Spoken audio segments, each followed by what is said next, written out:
Shri Venkateswara gold తాకట్టులో ఉన్న మీ బంగారాన్ని విడిపించి కొనబడును.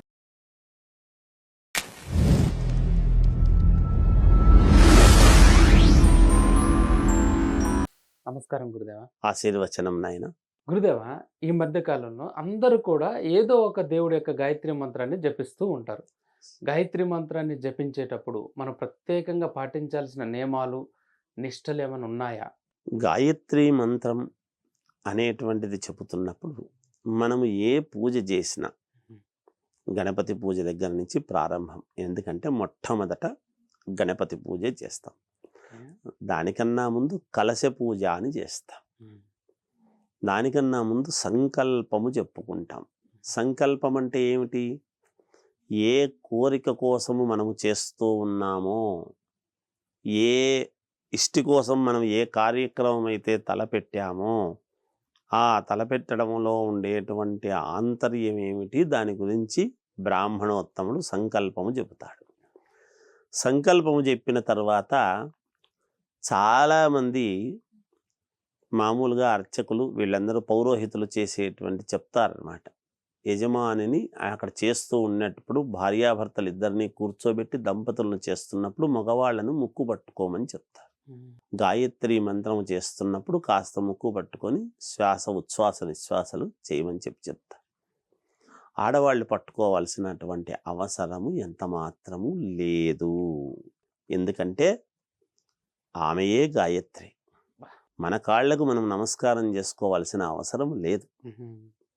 అందుకని వాళ్ళు ఈ కులమా, ఆ కులమా, ఈ మతమా, ఇంకొక మతమా అనేటువంటిది నేను ఎప్పుడు వీటి గురించి మాట్లాడము. స్త్రీమూర్తి యొక్క ఔన్నత్యము గాయత్రి. అందుకే ఆమె గాయత్రి అనేటువంటి దానికి ఏమిటయ్యా నిదర్శనం అంటే ఒక మాట చెప్పాడు. శాస్త్రంలో మామూలుగా భర్తకు కరణేషు మంత్రి, ఏదైనా ఒక సలహా ఇచ్చేటప్పుడు మంత్రిలాగా ఇస్తుంది. భోజ్యేషు మాత, అన్నము పెట్టేటప్పుడు తల్లిలాగా కడుపు నిండా పెడుతుంది. అర్థమైందా? ఇవన్నీ చెబుతుంది అంటే ఆమె ఎవరని చెబుతున్నది? గృహే గృహే శక్తి అన్నాడు కలియుగంలో. ఈ కులం వాళ్ళు మాత్రమే శక్తివంతులు, మిగతా ఒక కులానికని ఆపాదించలేదండి. కులము మతమని మనం కొట్టుకుంటున్నాం అంతే. ఇది ఎక్కడా చెప్పలేదు. ఇలా చెప్పి ఉంటే అరుంధతి వశిష్టాభ్యాం నమః అని ఎందుకు చెప్పుకుంటున్నాం అంటే మనము ఆమె యొక్క గొప్పతనాన్ని మనం మెచ్చుకోవాల్సినటువంటి అవసరం ఉంది. అందుకే ఏ దేవత, ఏ దేవుడు బ్రాహ్మలు కాదు, మనం గ్రహించాల్సింది అది. కానీ దేవర్షులు బ్రాహ్మలు, దేవుళ్లకు కూడా ఋషులు ఉన్నారు. వాళ్ళను నడిపించినటువంటి వాళ్ళు బ్రాహ్మలు కదా. వాళ్ళ అనుజ్ఞ తీసుకొని వాళ్ళు చేయటం అనేది జరుగుతూ వచ్చింది.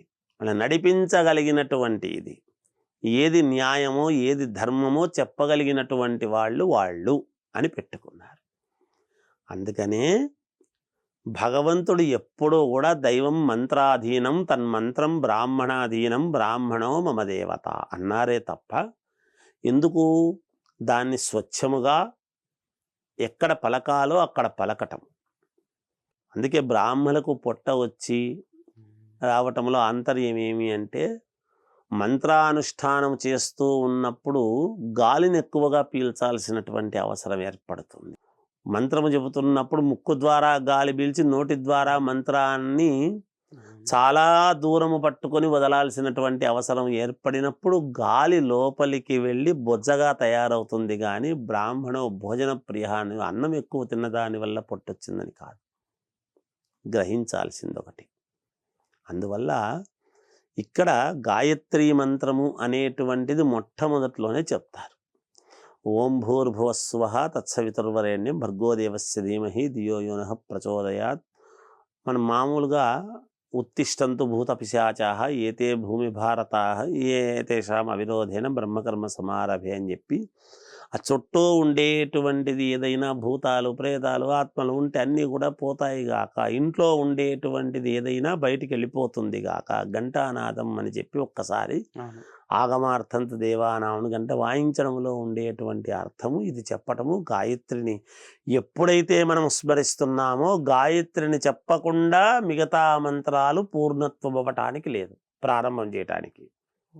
ఆ గాయత్రిని అనుకున్న తర్వాతనే సంకల్పం అనేటువంటిది ఫలానా శ్రీశైలస్య ఫలానా దిగ్భాగే జంబూద్వీపే భరతవర్షే భరతఖండే మేరోర్ దక్షిణ దిగ్భాగ ఇట్లా శ్రీశైలస్య వాయువ్య ప్రదేశే కృష్ణ ఏదో చెప్తూ కృష్ణ గోదావరియోర్ మధ్యప్రదేశే నదులు వీటి యొక్క మధ్యలో మనం ఉన్నామని ఎక్కడ ఉంటే అక్కడ మనం చెప్పుకునేటువంటి ఆనవాయితీ. ఇవంతా చెప్పుకోవాలి అంటే గాయత్రిని అనుకోకుండా చెప్పుకునే అవకాశము లేదు.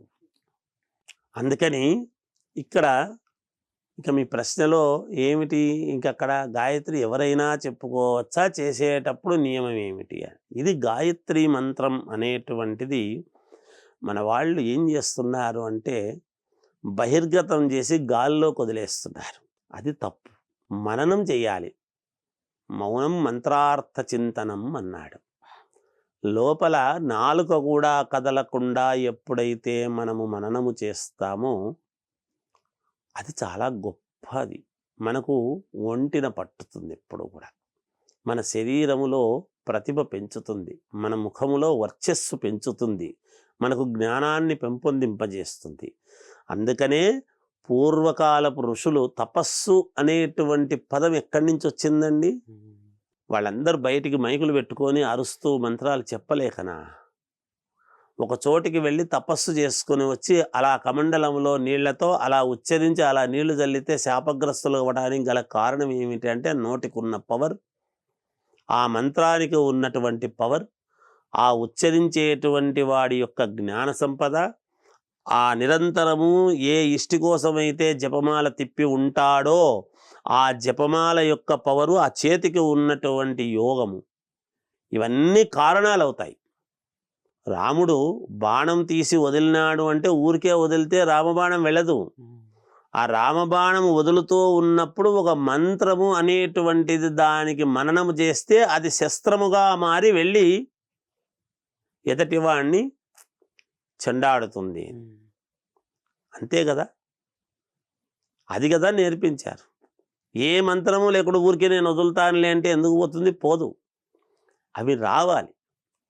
అందుకని ఈ గాయత్రి మంత్రం అనేటువంటిది ఆడవాళ్ళు చేసుకోవాల్సినటువంటి అవసరము లేదు, మగవాళ్ళు మాత్రమే చేయాలి. అందుకే వివాహ వ్యవస్థలో నేను చాలామందికి చెప్తూ ఉంటాను, వివాహం జరిగినప్పుడు గృహస్థు మామూలుగా ఇతను వధువు వరుడు ఇద్దరూ కూడా ఆమె చిటికిన వేలు పట్టుకొని ఇతను చిటికిన వేలు పట్టుకొని ముందు అక్కడ అగ్ని సంస్కారం జరుగుతుంది. వివాహం దగ్గర ఆ హోమం చుట్టూ తిరుగుతారు. సప్తపది అనేటువంటిది ఇవి అన్నీ చేయబట్టుకొని నడిపిస్తాడు. నడిపిస్తున్నప్పుడు ప్రతి పురుషుడు ఏమనుకుంటాడంటే నా భార్యను నేను అండగా ఉండి తీసుకెళ్తున్నాను అని అనుకుంటాడు. కాదు, స్త్రీ శక్తి కాబట్టి నీ వెనకాల శక్తిలాగా నేనుంటాను, నువ్వు ముందుకు పద నడిపించేటువంటి మాట. అందుకే ఇంగ్లీషులో ఎవ్రీ మెన్ బిహైండ్ ఉమెన్ ఉంటుంది. ప్రతి మనిషి ప్రతి పురుషుడు వెనకాల ఒక స్త్రీ ఉంటుందనేటువంటి పదం ఊరికే రావు పదాలు. ఆ పురుషుడు యొక్క విజయం వెనకాల స్త్రీమూర్తి ఉన్నది అంటే ఆమె శక్తి, వీడి శక్తి అంతా కూడా ఆమెకు కట్టినటువంటి తాళి, మెడలో కట్టినటువంటి తాళి అనేటువంటి దాంట్లో శక్తి ఉంటుంది. అంటే మరి మనం ఏమిటి గురువుగారు అంటే అదే పంచప్రాణాలు స్త్రీకి. మనము మన ప్రాణాలను స్త్రీ దగ్గర పెట్టి మనము బయలుదేరుతాం. అందుకే ఏదన్నా మాట్లాడితే అమ్మా నీ మాంగళ్యం చాలా గొప్పది తల్లి, మీ ఆయనకు కొంచెంలో తప్పిపోయింది అనేటువంటి పదాలు వస్తాయి. ఎందుకు ఈ మాట ఎందుకు వచ్చింది అంటే గరళకంఠుడైనటువంటి పరమేశ్వరుడు హాలాహలము మింగేటప్పుడు పార్వతీదేవిని చూస్తే మింగండి పర్వాలేదు లేని చెబితేనే మింగాడు. అంటే మీ యొక్క ఇది నా దగ్గర ఉన్నది, నా మంగళసూత్రంబు చాలా గట్టిది అనేటువంటిది ఆమెకు తెలుసు. అందుకే ఇంట్లో ఇల్లాలు ఎందుకు ఎదురు చూస్తుంటుంది అంటే నా భర్త తిరిగి వస్తాడు సాయంకాలం అనేటువంటి మనోనిబ్బరం అనేటువంటిది ఆమెకు ఉన్నటువంటి దృఢ సంకల్పము చేత వీడు ఎన్ని ఇబ్బందులైనా దాటుకుని ఇంటికి వస్తాడు. ఆమె మనోనిబ్బరం ఎక్కువ. అటువంటి స్త్రీయే గాయత్రి. ఆడవాళ్లకు గాయత్రితో పని లేదు, ఆమెయే గాయత్రి అని చెప్పదలిచినటువంటి